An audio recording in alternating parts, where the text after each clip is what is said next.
Thank you guys for having me. I really appreciate it. Alaric Overbey here. I appreciate that introduction. I've been in this vertical farming business since about 2015. My background is in IT. I'm originally from California, the Bay Area. So I was specialized in data center optimization and cloud and backup recovery in the early 2000s. I was actually working for a company out there in Dallas, and I had a coworker that lived in Bonton, which is part of South Dallas. That was like my real introduction to a food desert. And at the same time, I had some coworkers that was actually part of Juice Plus. They introduced me both to Juice Plus and the Tower Gardens. And so for me, I immediately kind of made that connection between the technology behind Tower Gardens and what was going on in these food deserts at the time.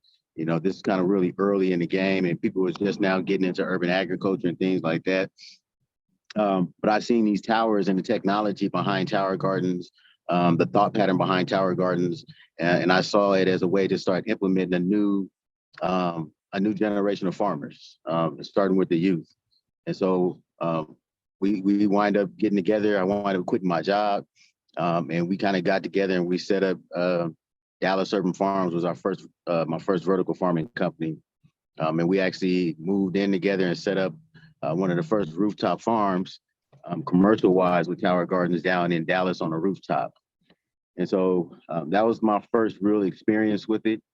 And since then, it's just been really kind of pushing the envelope and really kind of focused primarily on developing a new food supply chain that's centered around food deserts and areas that are considered to be food insecure. And so really it's about, really for me, it's been really getting into these different communities. So I've been in Dallas, I've been in Oklahoma City, where I recently moved from where I actually set up one of the first vertical farms inside of a grocery store out there. And so really with that is even be looking at changing that model and kind of expanding the model from, there's different levels of it. And, for me, it's like, how do you really kind of get into these communities and really kind of change the game and really start to empower these communities and give them the ability and the resources to then start to determine their own future by controlling their own food source. And you do that by introducing technology. I don't care if it's, if you go to a different community that never had access to real cell phones or something, and you introduce a new cell phone to them, you come back in a year, it's going to really change their ability to how they communicate now with the outside world. And so what I saw is that I'm out here in Las Vegas now. Las Vegas itself, not just, the west side or the north side is a food desert, but the city in itself, Southern Nevada itself is a food desert. And so part of this is really understanding now what those supply chains look like, looking at, what are these government entities like the USDA and NRCS, what are they providing when it comes to starting to introduce more innovative agriculture techniques into urban spaces. And so they have these grants that are out there called Local Food Purchase Program, where this is a grant that is specifically put out by the government, where each state got X amount of dollars to buy produce directly from local farmers that actually goes into the distribution. So you look at your local food banks as being one of those distribution points where they buy produce from you to get it into their hands. So now you get more fresh produce that's being distributed into the community as opposed to a predominantly, canned foods and processed foods, which just kind of exacerbates the problem that's already out there in these communities. So now you're handing out death in a way. One of those things that I've learned is with food and with your body is all about enzymes, and your body doesn't know how to process dead food. So, being able to just introduce a little bit something different into that diet over time will start to eventually start to reverse those effects. You start to look at, diabetes, and now you have childhood diabetes, and which really doesn't make sense because diabetes is something that you get from eating habits and behaviors over a certain period of time. So now it's become so prevalent in our diets and it's so prevalent in our genes that now we're passing down childhood diabetes. We're passing down diseases because we're putting so much bad stuff into our bodies.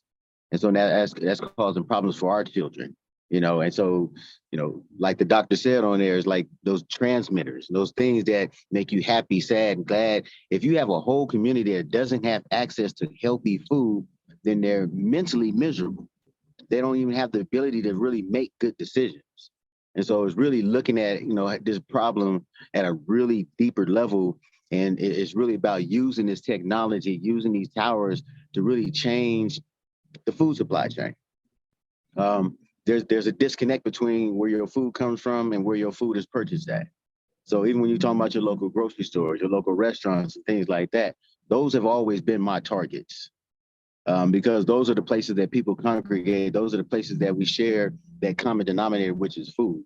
And now if you start to inject healthier food into these communities, eventually you'll start to make a physical change in those people. You'll start to make a psychological change in those people because they're eating healthier, they're thinking healthier, they're living healthier. And so that's eventually what that's going to do is going to build a healthier community. Every year, it's been for the last 10 years, they've had this indoor ag, it's called the Indoor Agriculture Conference. This is one of the largest conferences on vertical farming in the world. It's happening in Las Vegas this year. What I've been able to do is actually, I'm one of the panelists this year. I've actually been able to create a panel on food deserts. And then after the conference, we're actually hosting a tour. We got 2 tour buses from the city of Las Vegas.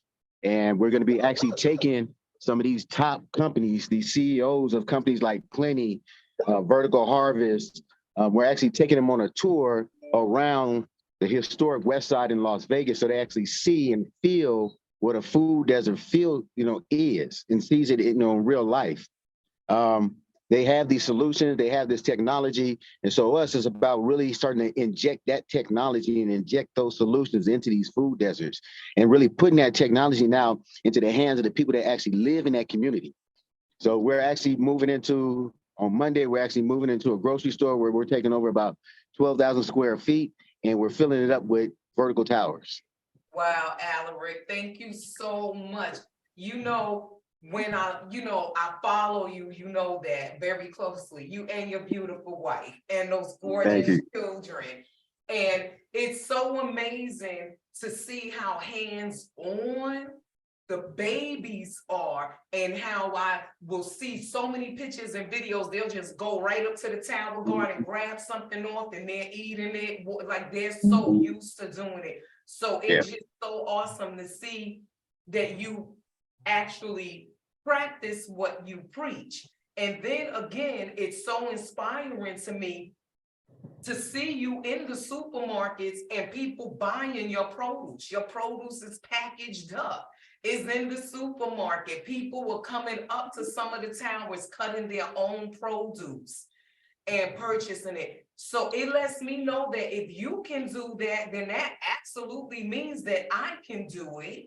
And so you are inspiring us in so many ways. And so we just want to thank you again. And, it's just so amazing. And you right now are one of our right now, Black history heroes. Wow. So it's going to be one of the first vertical. Wow. We call it a grocery. Wow. That is awesome. Wonderful. Oh my God, be the glory. Oh, we're the first Blacks to do this. Yes. So that's the thing about Black history, man, is that we try to make history in a different direction. How are we going to basically feed our future? Thank you. I appreciate you guys. Absolutely. God bless you. You're making Green History Month. Yes. I like that. And we will be Let's begin now. Can you repeat that name one more time, Alaric? I woke up this morning. Green side up. And I said, Green side up, downtown. Green side up. Waiting for a good day to happen, Waiting around for what